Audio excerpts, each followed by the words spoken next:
السلام عليكم ورحمة الله وبركاته. الحمد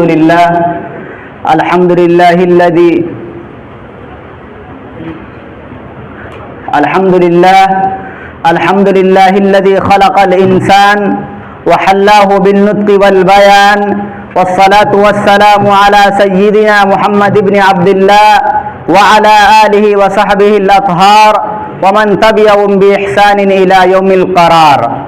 أما بعد، فأساتذتي الأجلاء وإخواني في الله، أولا أحييكم بتحية عطرة مباركة طيبة مسنونة، تحية الإسلام والمسلمين وتحية أهل الجنة في جنات النعيم. السلام عليكم ورحمة الله وبركاته.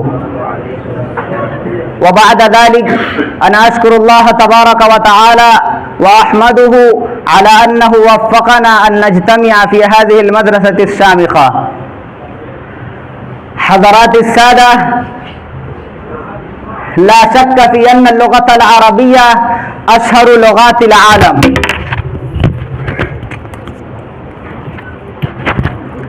هذه اللغة فائقة وفائزة على جميع اللغات، لأن هذه اللغة لغة القرآن الكريم ولغة أهل الجنة ولغة أحاديث النبي صلى الله عليه وسلم.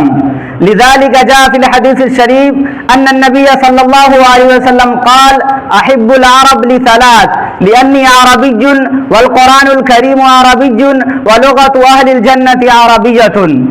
وهذه اللغة أجمل لغات العالم كلها وأقدمها. هذه اللغة تحمل ميزات كثيرة، من تكلم باللغة العربية يستطيع نشر الدين والإسلام بسهولة وميسورة جدا، ولذلك يجب تعلم هذه اللغة، وإنها تمتلك حلاوة لا مثيل لها ولا نظير لها في اللغات المتواجدة الأخرى. وكفى لأهمية هذه اللغة أنها لغة النبي صلى الله عليه وسلم. أيها الإخوة الأعزة، في الدنيا لغات كثيرة، ولكن اللغة العربية أجملها وأكملها وأحسنها. لذلك يجب تعلم هذه اللغة على المسلمين بصفة عامة، وطلاب العلوم الشرعية بصفة خاصة، لأن فهم الشريعة الإسلامية يتوقف عليها. ونحن نعلم معرفة جيدة أن القرآن الكريم والحديث الشريف هما أساس الدين والشريعة، وكلاهما في اللغة العربية، كما قال الله تبارك وتعالى في القرآن العظيم: ألف لام را تلك آيات الكتاب إنا أنزلناه قرآنا عربيا لعلكم تعقلون. إن لم نتمكن من هذه اللغة فيصعب علينا تعلم الدين كاملا. عن عمر بن الخطاب رضي الله عنه قال: تعلموا اللغة العربية فإنها من دينكم. ولذلك يتوجه طلاب المدارس الإسلامية إلى اللغة العربية بصفة خاصة. وهذه اللغة تحمل ميزات كثيرة، من تكلم باللغة العربية يستطيع نشر الدين والإسلام بسهولة وميسورة جدا.